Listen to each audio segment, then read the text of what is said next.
can I do for you?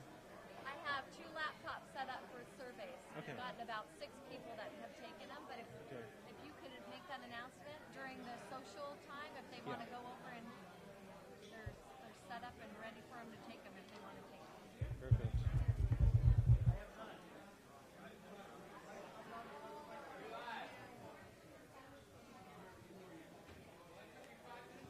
That's good.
Welcome to the fabulous Las Vegas Rotary Club. For this year, our president asked us to be people of action and to be the inspiration. Our club's continuing mission to teach youth to succeed through literacy, education, life skills, and development is the inspiration that President Rassin asks of us, and our numerous local and international projects that we participate in and support are the action that he asks us to take. My name is Jim Kohl, and I thank you for the honor and the privilege of being the 96th president of the greatest Rotary Club in the world.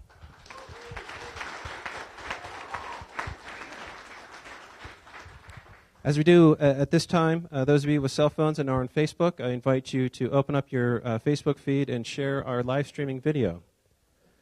Today, in history, in 1784, 4 counties in western North Carolina declare their independence as the state of Franklin.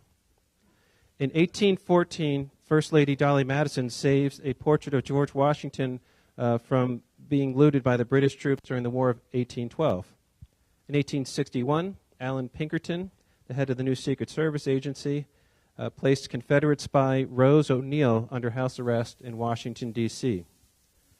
This one is near and dear to my heart. In 1904, Harold Weed of Canasta, New York, was issued a U.S. patent for grip tread for pneumatic tires, what we call today chains.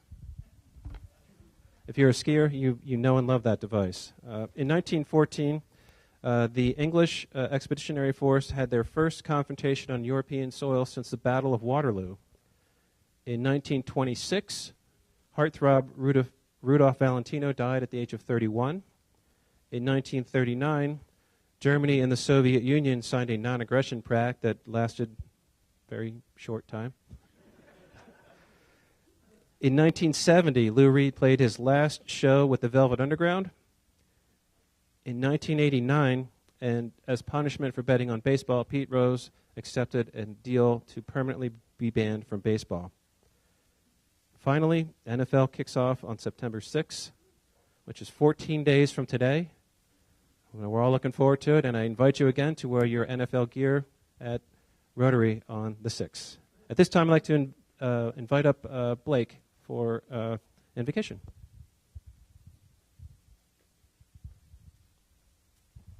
Thank you, President Jim.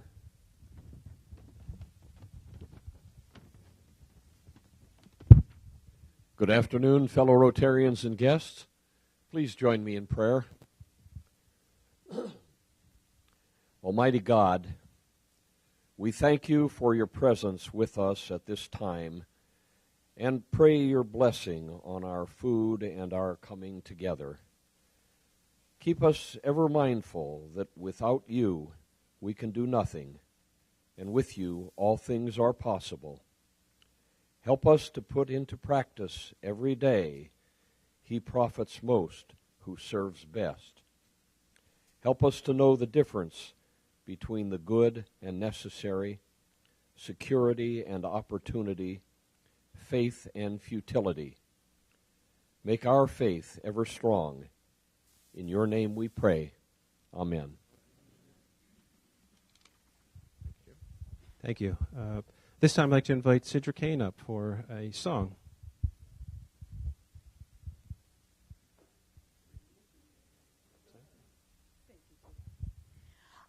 I'd like to do My Country 'Tis of Thee. So, my country 'tis of thee, sweet land of liberty,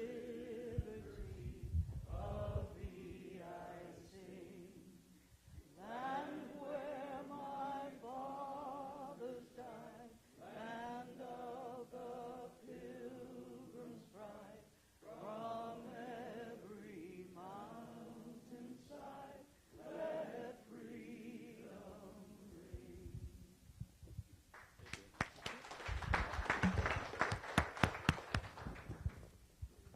Please join me in the Pledge of Allegiance. I pledge allegiance.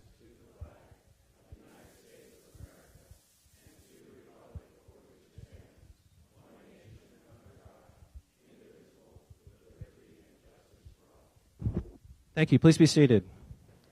Our Sergeant at Arms today is Jaime Goldsmith. As we do every week for our introductions, I ask that you hold your applause until all of our visiting Rotarians and visitors and guests have been introduced. Starting with Mr. Werner, I believe we have an international guest today. It's indeed a pleasure to visit Patricia Graf from Hong Kong. She was actually born in Alsace-Lotharingen, so she's a French-speaking part, but she's going to say a few words about Hong Kong. Dear President, dear Rotarians, dear friends, thank you very much for having me today. I'm coming from Hong Kong.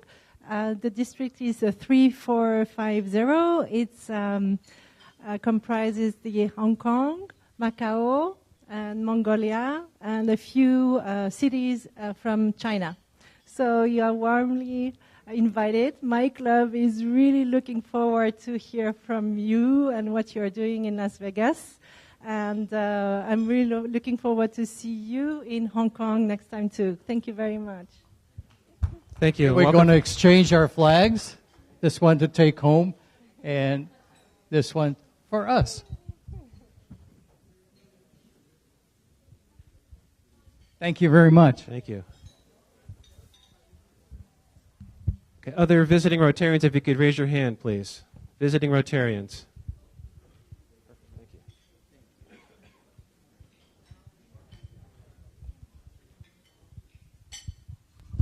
I'm speaking on behalf of both of us, Dave and Sherry Savage. We are a married couple at La Jolla Sunrise, and we're excited to be here. We come here every month, usually. We try to when we're here in town.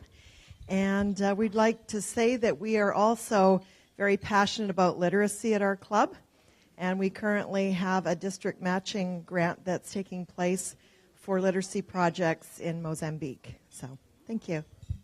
Welcome. Thank you. Other visiting Rotarians? Seeing none, guests of Rotarians today. Good afternoon, Las Vegas Rotary. I'm really happy to introduce a very dear friend of mine and a staff member over at Horizon, Anthony Puckett, joining us for the first time today. Welcome.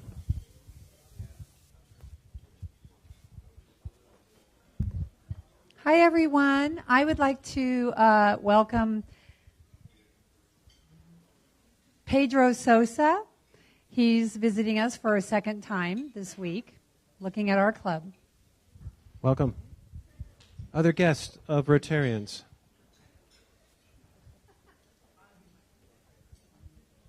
Good afternoon, everyone. Randy Donald. I'm here. I'd like to present my guest, Steve Weglin. He's a local owner of a few businesses here in town. He's a former Rotarian and also a former president of a Rotarian club. Thank you. Welcome. Other guests of Rotarians? Oh, we have some guests over here.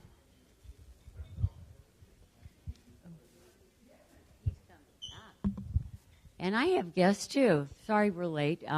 We had to pick up son Matthew from Austin, Texas, so he's visiting us till through the weekend. And also we've got Val Hatley visiting with us again, and his wife Barbara Blitzer also visiting with us again. So help me welcome our guests. Thank you. I actually have a guest today. Today I brought my best friend of almost 30 years, Jeffrey Pennington. We met when we were 15 volunteering at the United Ways Teen Line, and we've been best friends ever since. And he's interested in volunteering with Breakfast with Books. Wow, excellent. Welcome, welcome. Any other guests of Rotarians today? At this time, I'd like to introduce the head table. Directly to my right is Jim Hunt. Jim was New Hampshire Student of the Year in 1980 for the National Distributive Education Clubs of America, otherwise known as DECA. He worked with Marvin Hagler, Roberto Duran, Jim Lampley for Showtime and HBO in the late 80s as a production assistant for World Championship boxing matches. And he currently serves on site as a risk manager for NASCAR races, NHRA drag races, and IndyCar races at the Las Vegas Motor Speedway, Sonoma County Raceway, and the New Hampshire Motor Speedway. Seated to Jim's right is Rodney Tucker. Rodney Tucker used to be a paramedic. Rodney Tucker is also a Russian spy and is taking a break from influencing our elections. And I guess you might as well come on up here and be on live streaming because you're about to be outed from your witness protection program. Seated to Rodney's right is Mike Ballard. Mike had the honor of caddying for Walter Payton at the NFL Players Association golf tournament at the Desert Inn when he's in high school. Mike is a direct descendant and ninth grandson of Colonel Thomas Ballard, Speaker of the Virginia House of Burgesses in 1680 and 82. So that's quite a lineage. And to top that off, Johnny Cash and Merle Haggard are Mike's seventh cousins. Please join me in a round of applause for all of our visitors and the head table. At this time, Jamie, could you take the microphone to Bob Werner?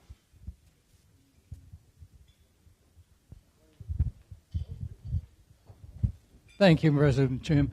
A lot of you have asked how my wife was doing, so rather than repeating myself, she had back surgery on the 9th. She went for 10 days in ICU, and now she's in rehab trying to learn how to walk again.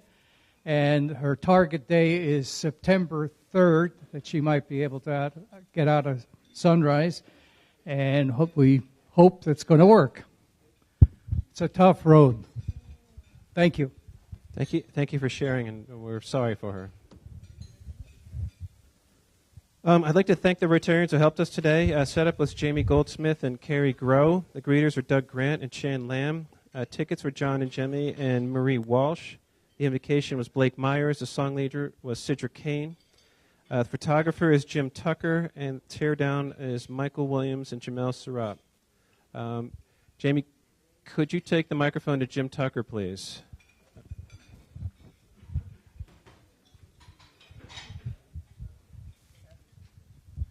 Hey, members, anybody in business that needs an ad in the wheel, you can help support the printing, and our foundation is $400 for a year, and it will be prorated.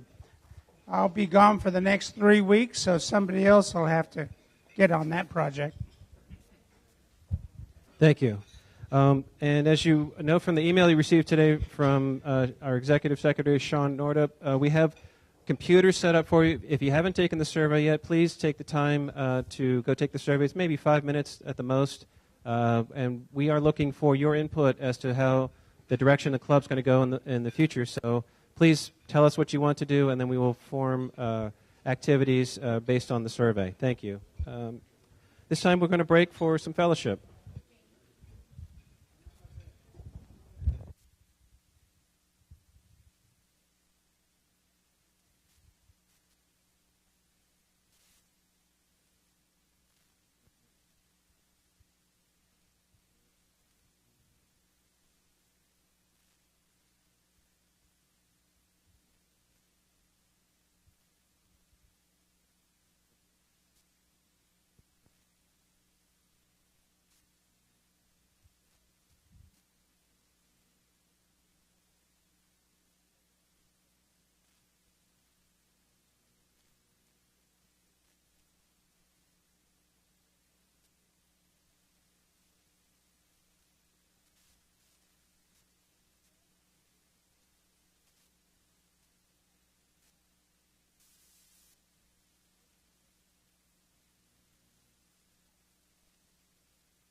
welcome back. We have cards that are going around for both Francesca and for Randy. So if you haven't received the cards yet for either of those two, would you please raise your hand so we know where to take the cards to?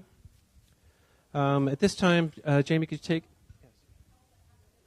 Oh, yes. You probably don't know what happened to Randy. He fell and dislocated one of his ankles, so he is now homebound and he had some surgery on his ankle, and he's working on getting mobility and walking back. And for those of you who weren't here last week, unfortunately, Francesca's husband died unexpectedly, and so she's working through that. They've let us know that they're going to have a private service, and she greatly appreciates the phone calls and the emails and the texts.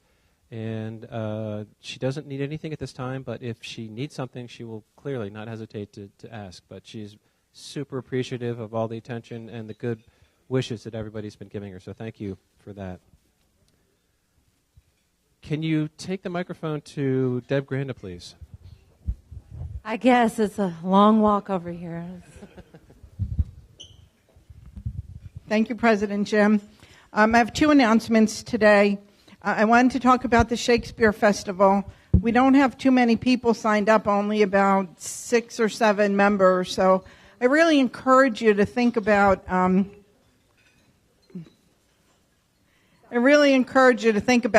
taking the weekend off and coming up there. It's a lot cooler. The weather's fabulous. The shows are great.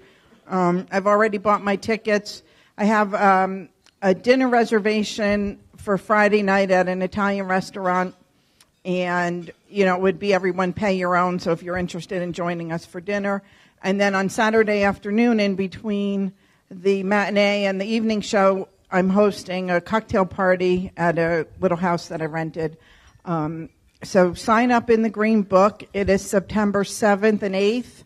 And, there'll be people staying till Sunday also, I'm sure. But September 7th and 8th, Shakespeare Festival in Cedar City. I'll make sure that an email goes out with the house address. It's right near the theater, so that should be pretty convenient for the party on Saturday. The other thing I want to talk about is the big raffle. We really, really, really need everybody to get involved in this. So far, we've sold 87 tickets for a total of $8,700. We have 300 tickets to sell, and we have 5 weeks left. So I encourage everybody to commit and sell at least 3 tickets each.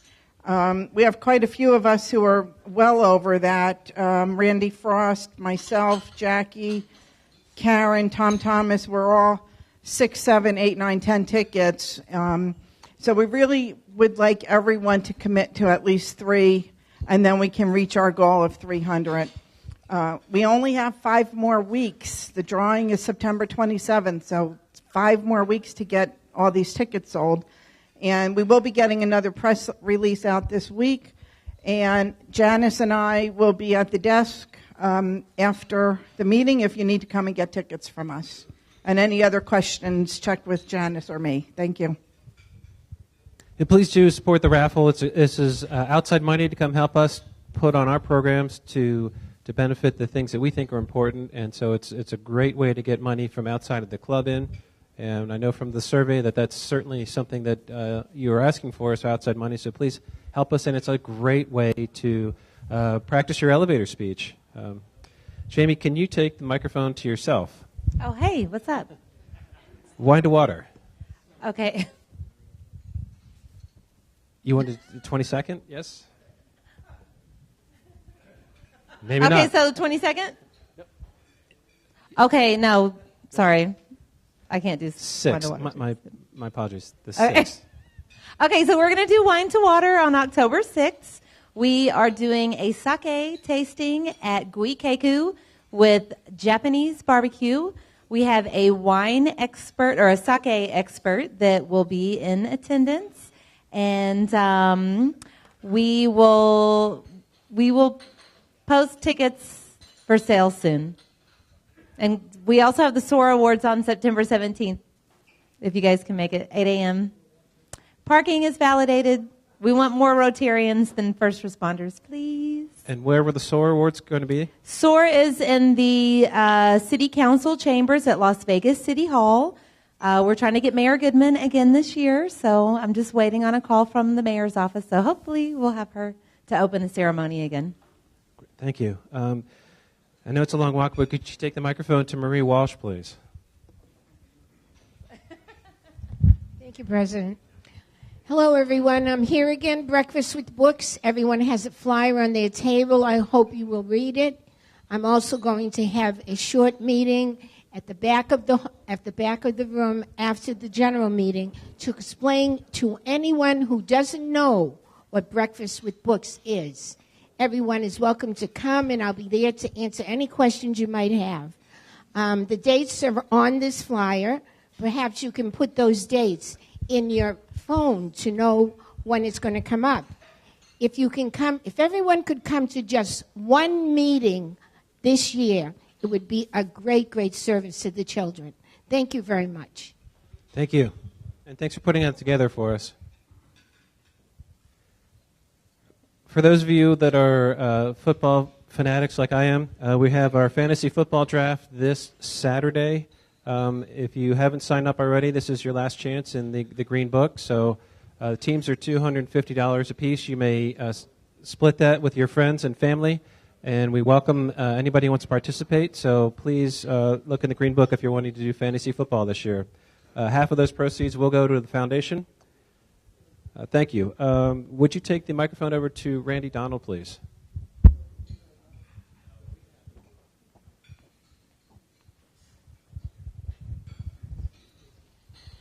Thank you. Well, 9 years ago, when Karen Wisenhunt was the president of this club, she started a little fellowship get-together. It's called the Cigar Fellowship. We're going to be celebrating, and some people are really excited about it. We're going to be celebrating the 17th Cigar Fellowship this October 5th at the home of Tom and Jane Krob. So I want to make sure that everyone knows about that, and you're welcome to bring a guest to this event. We've raised, I don't know the amount of money we raised, but it's been quite a bit, and we charge $10 a person to get in. We have a raffle ticket. We share cigars. For people that don't like to smoke, you can be out of the cigar smoke, and a cocktail or two, maybe some hors d'oeuvres. It's just a great evening of fellowship, and it brought a lot of money into our foundation. So please put that on your calendar, October 5th at Tom and Jane Krob's. It's a great time, and it's a great way to introduce people to the club. So I definitely support Randy's suggestion. You bring a friend and a pocket full of cigars. Would you take the microphone to Lucy, please?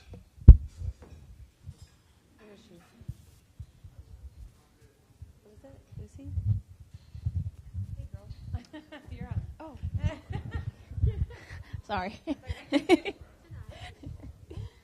Okay, so everybody should have one of these on their table, or at least a can. So we're just kicking off the canned food drive for this year. So we have the cans up here. If you have any loose change on you, cool, put some in there. And then we also have the big cans out there by where the name tags go. So if on your way out, if you want to take one of those and just put them, in your front office or wherever mostly it gets seen, just to collect money for that. And then so more information on the actual event to come. Thank you. Will you take the microphone to Kim, please? Kim Uni. The other person. Are you doing a mock shot already? Good afternoon, everybody. Just a friendly reminder, this afternoon, 5:30 p.m., downtown Fremont, we are going to be celebrating those graduating from 25 Club and also having a social. It's going to be over at Bangor Brewing Company. The way to find it, just look for the Heart Attack Grill, and it's a place right next door. They have excellent selection of Las Vegas-made beer. They make their own beer. And it's a great atmosphere. There are a bunch of places to eat around there. So I hope to see everybody join us there later. Thank you. Thank you. Good job. Okay, brings us to our raffle drawing. Today is $2,043 plus today's take. And the winning ticket to draw for the Joker is 509-4361. 4361.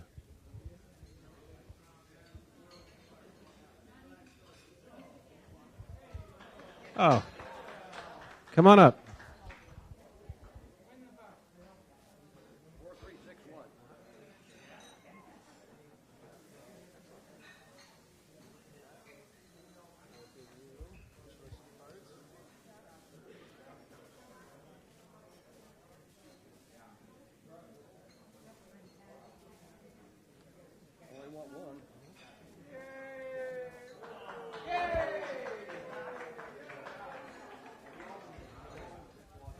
Thank you. Here's your $10. And there we go. We retired the 9 of clubs today. Okay, for the Lowry's bucks, 509-4615. 4615.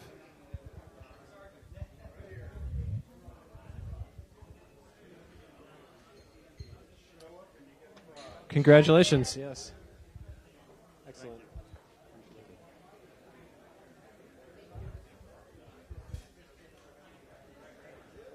Okay, we're blessed. We have 2 speakers who have come today to us on short notice, and I thank them again for taking the time to put together a great presentation on a really interesting topic. They're both longtime members of the club, so I don't think they need a lengthy introduction. I believe Mike is the first speaker, but both Mike, Roddy's going to speak first.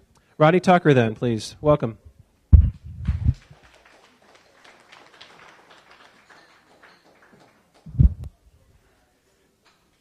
Show of hands, who's got a phone on them? Hands up if you got a phone on you. Put it away. Thank you. Yeah, I know you were going to take a picture. I've heard that line before. Well, a little clarification. The picture of me here, very clearly, high school graduation picture from 2006. Just wanted to clarify that. That was your 16th year, right? Yeah. 16th year at that high school. Took me a while to get out of there. So Mike and I are going to kind of tag team today. We're going to speak about a subject that nobody knows anything about. So whatever we say sounds really informative, and that's simply because it's a facet of the new tax law that was just recently passed. Now, a lot of people that elect our congressional representatives to office anticipate, thank you, that there's going to be some good come out of their election. And a lot of these guys go to office, and they have good intents, and they pass a lot of laws, and they're always trying to help their constituents. And occasionally, some laws get passed that actually have some real positive, tangible benefits to people that otherwise wouldn't be exposed to it. And we think at this point, since it has no history and it just started, that it's very possible that this facet of the Tax Act could substantially change a lot of lives in this country. So, I'm going to briefly outline the parameters of this part of the Tax Act, and it's called the Qualified Opportunity Zone Fund. Now, to speak to that, how many here, by a show of hands, that put your devices away already, know what a 1031 exchange is? Okay, for the balance of you, I'll give you a 30-second sketch. You buy something that you've invested in, and you sell it a year and a day after you bought it, and you have some appreciation of some sort that occurs. So consequently, you have a capital gain as recognized by the IRS, and you need to pay some taxes on that. But should you decide that you don't want to do that right now and you'd like to defer that opportunity to pay your taxes, you can take the proceeds from that sale and through a very clean process say, I'm going to take this, and instead of taking it home and paying you the taxes, I'm going to go put it back into something else again, and you can perpetually do this forever.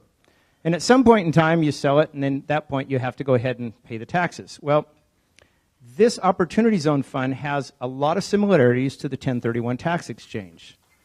So when I sell an asset in a 1031, I have to take all the proceeds and move them into a like property or asset. So stocks to stocks, real estate to real estate, you get the picture. Where this differs is I sell an asset, and I only take the appreciation that I incurred during that holding period instead of all the proceeds. So the portion I originally put in is called a basis. The appreciation is called a gain. In the Opportunity Zone Fund, you're going to take the gain and you're going to go put it into something else. Now, you've got a lot of latitude that we've never had in 1031 exchanges. It doesn't have to be like for like. I can come out of an Apple stock and invest in a warehouse, as an example. The money that was the basis of my sale, I have to set it aside for a moment because I'm going to need it later, and we'll go over that real quickly. But I've taken that lift, that appreciation, I've invested it in a new property. The defining factor is these zones. And how they were established is the code says you have to go and find certain census tracts that meet certain economic criteria in every state. So they very quickly had to form these committees in every state. The committees had to pick a whole bunch of census tracts throughout, in this case, Nevada, and then give them to the governor, who's the chief executive of our state. He had an opportunity then to choose which ones he wanted, and he was limited based upon our demographics. So California has over 800 census tracts that they could have called opportunity zones. Nevada has 60, to give you an example. So the governor gets this long list, and then he starts getting influenced by people calling him saying, yeah, there's some over there. And so you see, when you look at the maps that we're going to show you, there's some obvious places where you're like, well, how did that qualify? Like everything to the north side of I-15 out by Nellis is an opportunity zone, which is called Apex. Well, of course it qualified. Nobody out there lives there, so it doesn't have any income, so it must be blighted. And we're going to go through these maps in about Yeah, we'll 10 pop minutes. you through them. Yeah. So to wrap up the four corners of this, you put money into an opportunity zone, and then you have an opportunity to let it sit there and grow, and it can be a business that you invested in. It could be real property. It could be a combination of both. It can be cross-pollinated with new market tax credits and other similar things, so you can start layering those. We're going to show you the ones that are here in Southern Nevada so you can kind of appreciate it. The summary is that if you hold this new asset for 10 years and a day and sell it, the government will allow you to adjust your basis to fair market value, and you experience no capital gains on the lift that you incurred over that 10-year period. Now, the only caveat is that that original money you put in, you got to pay the capital gains on that in 2026, regardless of how long you've held it. So you got a tax bill coming due, and that's where that money that I told you not to spend and set on a shelf, that's where you're going to write that check from. Now, we've given you all this hudgely-podgely economics, but where I think this is really interesting is you're going to be incentivized to build new things, new businesses, in areas that really aren't that blighted. If you'll see the areas we're going to show you, they may have qualified, but the fact is they're not really economically depressed. Some of them might be gentrifying, but they're actually great neighborhoods. Big area surrounding the stadium, surprise. Another's up Rainbow, Jones, Sahara area, nothing wrong with that. So Mike's going to share a few of these things with you, and we'll move on from there. One of the things as you think about this is this legislation has been talked about as one of the greatest economic development programs that the federal government has ever established. And so you're seeing articles on this in Forbes, in the Wall Street Journal, in various other publications, in all kinds of tax publications and that type of thing, in Bloomberg. It's really going to change neighborhoods. And they do it, there's three key points that we're going to talk about over the next 20 minutes. One are the zones, one are the funds, because the investments have to go through funds. You can have a single-purpose fund for a development, and then the investments that are made in there. So why did they do this instead of just modify the 1031 language? And the biggest reason, as many of you know, I've been involved in angel investing and some venture capital for years. And what I learned was 37% of venture capital occurs in Silicon Valley. You know, 4 states get 80% of all the venture capital money. The states that have been doing well, or the counties that have been doing well, are doing great. But there's plenty of counties that are doing worse and worse. So right now, 1 in 6 Americans live in economically distressed communities. And the dark, I'm colorblind. I presume this is red, but I'm not sure. Okay? So the red areas are the most distressed areas, and the lighter colors are the less distressed till you get to the blue or purple. Thank you. So, but look at this graph. From the year 2000 to 2015, employment has improved in the prosperous counties 24%, but in the worst counties, unemployment has grown at a greater pace, right? Business establishments have gone up by 13% in the prosperous zip codes, and they've gone down by 6% in the non-prosperous zip codes or the distressed zip codes. So a certain group of people were trying to create legislation. How do we change the economics in the poor neighborhoods? How do we bring capital to those poor neighborhoods? And that's what this program is all about. And so we're a capital-rich country. We just haven't been deploying it equally. And so this is trying to give a significant incentive to make investments in these lower-income areas. And it does it by giving kind of the juicy tax incentives that we'll talk a little more on, but the Rod discussed. The zones were nominated by the governors, as he said. They were approved by the U.S. Treasury.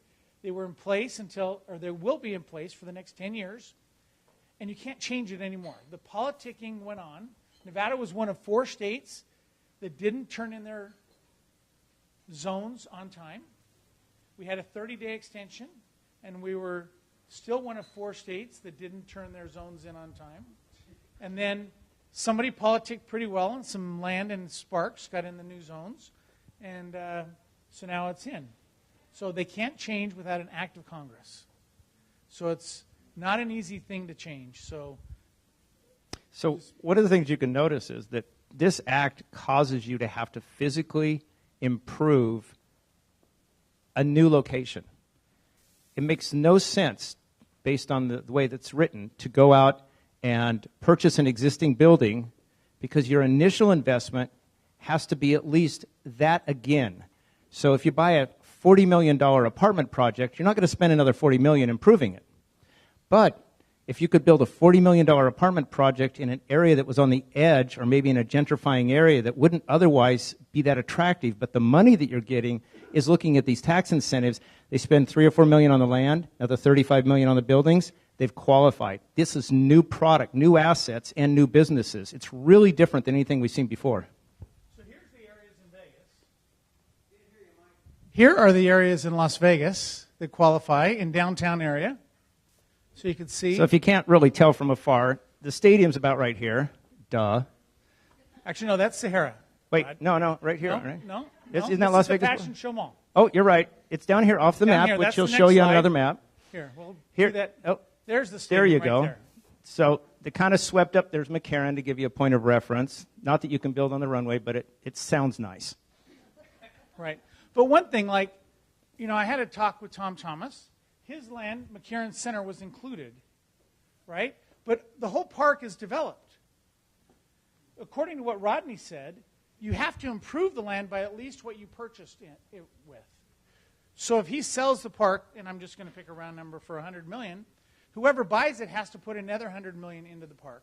That's not feasible for that park. And there's no more land left. So it's kind of, there's little tiny patches, but you look at this and you have to scratch your head and go, why did that make it in when there's no opportunity to physically improve it? Right? But you can see up above on this particular map by UNLV, 3/4 around UNLV qualifies as an opportunity zone. So you want to make a long-term investment in that neighborhood, it will pay off from a tax point of view. Here's Henderson. Very little of Henderson qualifies, just the downtown core. Here's North Las Vegas. The thing that was most disappointing to me was the Moulin Rouge is right here, outside of this opportunity zone. And the city, I spoke with the governor's office. I was furious. And they said the city nominated 10th on their list. And the city said, we didn't prioritize the list. We just gave you a list. You asked for a list of 10 areas, and it happened to be the 10th one on the list. And it never came out in the public hearings that we had, and I was out of town when they had the public hearings. So that was a shame. But like the downtown North Las Vegas core qualifies, around the airport qualifies, those types of things. Okay? Rod and I both think this one's pretty interesting. The Speedway is halfway in and halfway out of the opportunity zone there off of I-15. But imagine, part of the tax benefit is holding the land for 10 years. If a group wanted to buy north of the Speedway and build another industrial park, that is a perfect opportunity zone project. Likewise, you might wonder how is it that Nels is in when you're saying, well, that belongs to the federal government. How could you possibly invest in that? The Treasury hasn't promulgated all the rules. So we're up here winging round numbers, and there's a million questions left, and they haven't finished up. But it does say, thus far, that you could do a long-term ground lease. So if the federal government, say the Department of Defense, was willing to lease you a piece of ground so that you could build a facility for a private contractor that was going to, say, maybe service some of the fleet, that would qualify. Build a child care within the airport or within the base. Build housing within the base. Those types of things would qualify. Here's Pahrump. About a third of the city and a lot of the rural area around it qualifies. Cedar City, a lot of us go there. We talked about the Shakespeare Festival. You know, around college cities, college towns qualify. So if you had the incentive to do incubators or student housing or that type of thing, that type of would qualify. So let's go more specifically into what are these incentives. And Rodney talked about them. And Rodney, I'll let you start. And all right. So the first thing is you're going to put this money that you acquired from the sale of an asset, be it stock, exotic automobiles, or an apartment complex. And you can go put it into a new business. As an example, you could go into one of these opportunity zones, build a building for a tenant, buy all their CNC machinery, if that's what they did, as the furniture and fixtures as part of your capital improvements. You could then depreciate all those assets in 1 year under the current tax code, take the building, lease it to them for 10 years and a day with a sale leaseback, and that qualifies. Now you've got a piece of the business and the fixturization and the physical real estate as well. And that kind of homogenization's never occurred before. That's one example. During that period you're holding it, there's two little kickers they give you. And it's a little complicated, so I'm going to try and really simplify it. The money you put in, you owe capital gains on. In 2026, you've got to write a check. If you hold it for 5 years before you sell it, they take your basis and they lift it to 110% of what you put in there. So they give you a little 10% kicker. 7.5 years or 7 years, they give you another 5. So in essence, if you had $1 million you put in and you were in the 23% capital gains and you owed $230,000 when you started, at the end of the 7 years, you'd now only have a $200,000 obligation. I'm rounding, so bear with me. And that kind of takes care of that initial investment. The balance of it, hold it for the full 10 years and a day, and you're going to experience no capital gains tax when you dissolve it. So if you sold it in 10 years and a day for, say, $5 million, you got $4 million that you have no tax obligation on, which, again, if it's in the 20% plus range, you saved the better part of $1 million from going into somebody else's hands who believe that they're well qualified to spend your money better than you are. And I think another one of the benefits that's great is, again, Bob and I have talked shop and investments for 20, 30 years. Suppose he had an investment that he had done 4 1031s in, which I think you may have one, and your basis is pretty low, but it's still, let's say you sell an asset for $10 million, but your basis is $2 million. You can pull the basis out tax-free and get to play with that, and then all you have to do is invest the gain. So some of the consequences that we see as a result of this is there's going to be a plethora of asset holders who were never otherwise incentivized to sell an asset, suddenly looking at their assets going, I'm going to get out of this and go somewhere else, which quite frankly is going to mean there's going to be a softening on the prices. And since I'm a real estate-oriented guy, I'm going to speak to that. I think you're going to have a lot of people that own industrial parks, office buildings, and apartments who are going to want to move their product out, and they're suddenly going to find that they're competing with all these other people that want to get out at the same time, and it's going to become a buyer's market. Prices are going to go soft during this period. One of the challenges that's faced is when you have a sale, you only have 180 days to get your money into a fund. So even if you self-declared, that's not a problem, but if, say, Matthew was raising a fund for $200 million, and I wanted to get over there, I'd have to, as soon as I close my sale, I'd have 180 days to give him the money. That's really not that difficult. But once he has it, based on the current, not fully ratified, promulgated rules, he's got between 180 days and a year to redeploy the initial investment, and then he's got 30 months after that to take and substantially improve whatever assets they bought. So you're going to see a softening of sales prices when everybody's trying to get out of stuff so they can get into this. You're secondly going to see people making bad decisions because of the urgency that's been put on them based this 180 days and another 180. There's going to be some mistakes made. And lastly, who's going to buy this stuff? If all the sophisticated investors hold assets, I'm not going to sell one so I can go buy another.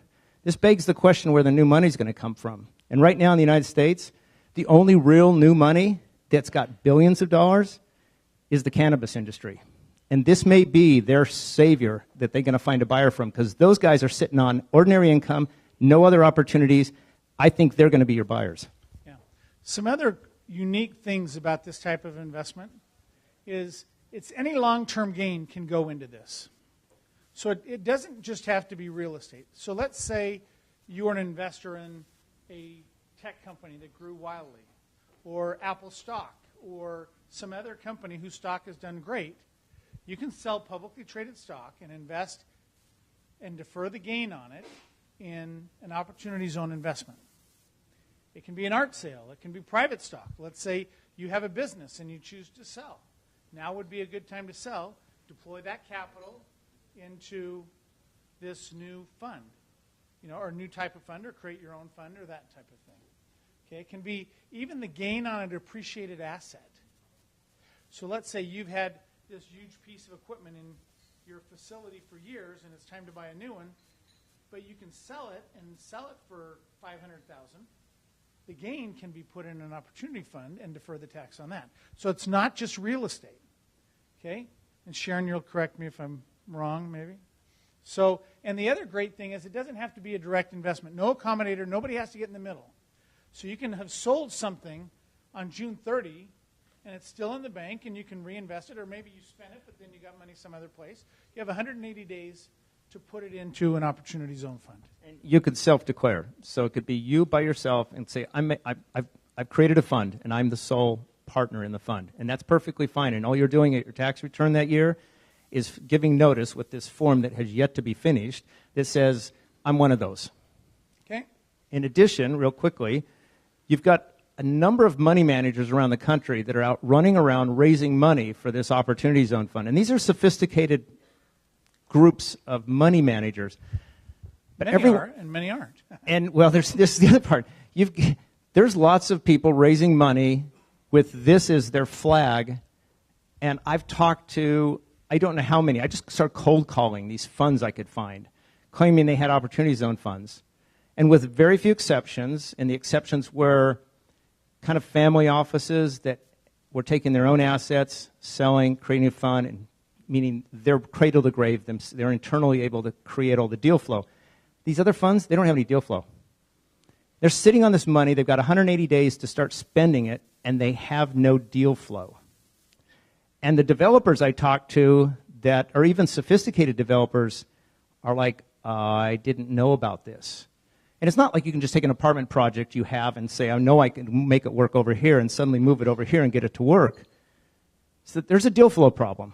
There's a lot of money that's going to make some bad decisions chasing bad deals trying to get their money deployed. Okay. So I think we talked about this. The issue is if you have some land in an opportunity zone and you've had it since before the start of this year, it wouldn't qualify. You would have to sell it to a new entity, and you'd have to only own less than 20% of the new. It can't be a related party transaction. So you'd have to own less than 20% of the development entity. And so an example of that would be if you had a piece of property over by the stadium, and Mike owned it and had owned it for several years, and I wanted to build some apartments on it, I could go to Mike, agree to purchase the land from him, and we'll suppose for this purposes that the sale proceeds from the land is going to be less than 20% of the finished product. He could take that proceeds, come back into the fund, and see his money deployed back in the fund that way, even though he owned it prior to December 31st of 2017. Right. Okay. So that's one criteria. The land has to be purchased after December 31st. Number two, it has to go through a fund, but you could create your own fund, and it's very simple, and there's some guidelines for it. Work with your accountant, and they'll help you make sure it qualifies. It has to be original use, so you have to build something new, right? So, new shopping center, new apartments. It could be a new dental office. It wouldn't be unusual for a dentist to potentially invest his own money through his own opportunity fund to build a new location, or a medical group next to each of the hospitals that are in the opportunity zones, and there's several, and then he could sell those 10 years later tax-free. No capital gains on the building. Likewise, you could be a solar roof company, and you could build your little distribution and main headquarters within one of these zones, but all your sales could be outside of that. So it's not that you have to restrict your physical business activity to the confines of that opportunity zone. Rodney, I think it has to be 60% of the installation, where the people work, have to be in the opportunity zones. 60% of the employees? 60% of the employees have to work the majority of their time in the opportunity zones to qualify. Okay? So, fund certification process, we've kind of talked about this already. One of the interesting things, because of the tax benefits of the deferral, the discounting, and then there's no tax on the new development, it could add 3% to your annual return. Okay? It can add 3. This is our last slide, too, or our second to last slide, Jim, just so you know. So there's people building apartments in LA with the goal of getting a 4 cap or a 6 cap, right? Especially in the multifamily space today, apartments are being sold at very high multiples off of the cash flow. And so if they're expecting a 6% return, adding 3% to the tax benefit is increasing the return by 50%. So imagine, the types of investments, look, if you're taking money that you've earned, you don't want to lose it, right? So you want to invest in a fund that's going to invest with A credit tenants or with reliable developers that have a track record for consistent returns. You don't want to just invest in some guy's first apartment complex that he's ever built, right? Because you could lose it all. You don't want that to happen. What you're just trying to do is juice the return with the tax benefit. And that's what this law does. And it's crazy how much capital is coming off the sideline. There's an estimated $6 trillion in gains from $2 trillion from 1031s that have been deferred over the last 40 years, and $4 trillion in gains off publicly traded stocks that could potentially come into funds like this. And I've talked with different groups that have a $500 million fund or a $100 million fund or a $20 million fund that they're looking to place in developments, looking to place in businesses in these areas. So there's a lot of money chasing now, looking for good quality deals. So that's one thing to be aware of. So we're here to answer questions now. We've got about 8 minutes to 10 minutes for Q&A. We just wanted to get your appetite aware. But the one thing I can tell you is I know there's real money out there looking to invest in projects in Vegas, in Phoenix, in Salt Lake City. And it's going to change these neighborhoods because you can't just buy a dilapidated apartment complex behind, let's say, Valley View and Sahara for $40,000 a door and put $10,000 into it. Yeah, if you buy it for $40,000 a door, you've got to improve it by $40,000 a door. You're going to see a lot of these communities have great metamorphosis. It's really going to change because money is coming into these neighborhoods. Arguably, some of these older by our standards, projects he's talking about, it may make sense for him to scrape it and start over, which could be something that you would never see happen under any other auspices than this kind of curious thing that's been passed that allows us to actually be incentivized to build new stuff in new areas or in old areas that needed new stuff. There are going to be some real curious outcomes over the next 10 years as this money gets redeployed. Yeah. Any questions? Randy, or go ahead.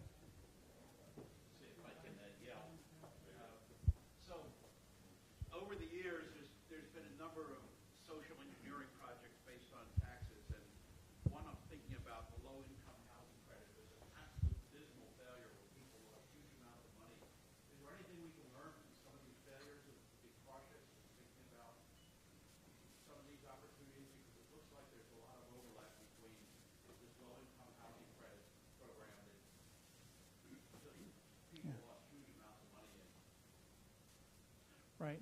So I think I've seen a lot of low-income projects do extremely well in Las Vegas, and I've seen some that haven't. Part of it is you've got to build the right project at the right time. You know, they just built an apartment complex on Valley View and Spring Mountain called Lotus. I drive by it all the time. Many people see it. That project was built by a quality developer who develops all the time, and they're doing quite well, right? Who would have thought a Class A property in that neighborhood in Chinatown would have done as well as it's doing? And it's doing great.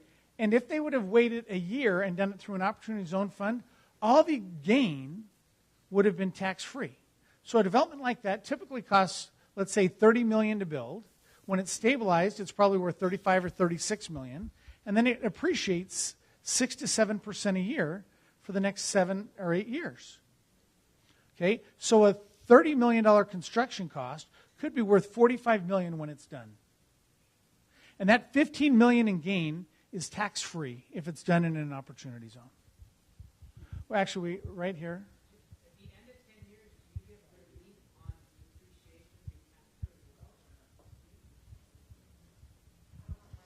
I don't know the answer to that question.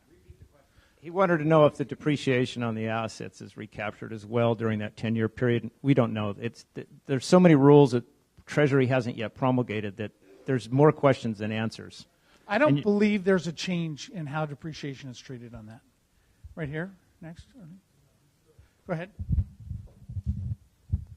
If you're not a millionaire, can you put your funds into a mutually pooled fund and benefit from that? Most of the Opportunity Zone funds that are being raised by money managers are just that. It's a consortium of smaller interests. Yeah. So you sold a little Apple stock for $100,000. You threw it in with 50 other people at the same amount, and suddenly you own an apartment project. Right. So I've got a PPM in my briefcase right there where it's a $50,000 minimum to do it.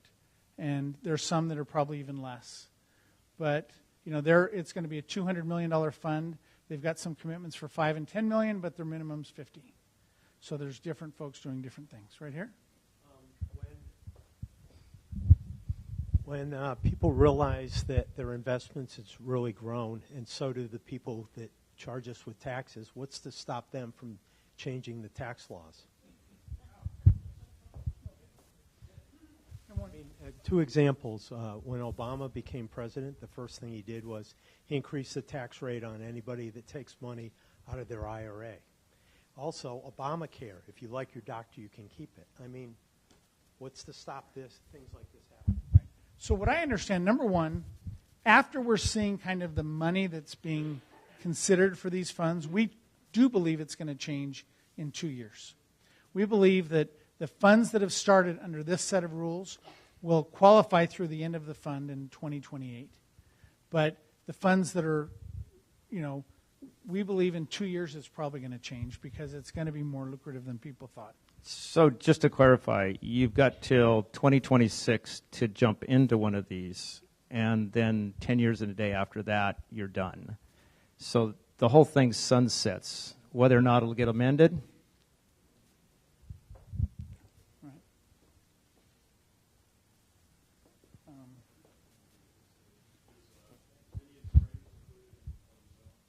it is not, from what I can tell. Was Indian Springs in one of the zones? I do not believe it is. I know a developer who's trying to do something there, and it keeps frustrating me. It's right outside the new market tax credits, right outside the Opportunity Zone areas. Any other questions? Anybody need to be awakened? Thank you so much for putting up with the improvisation.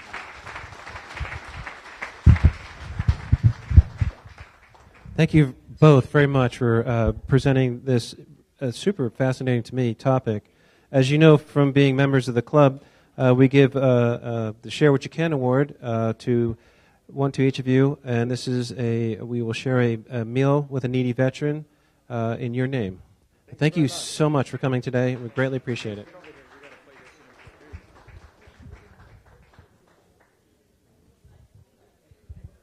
Thank you. Yeah. Not yet. I will. So, 2 seconds.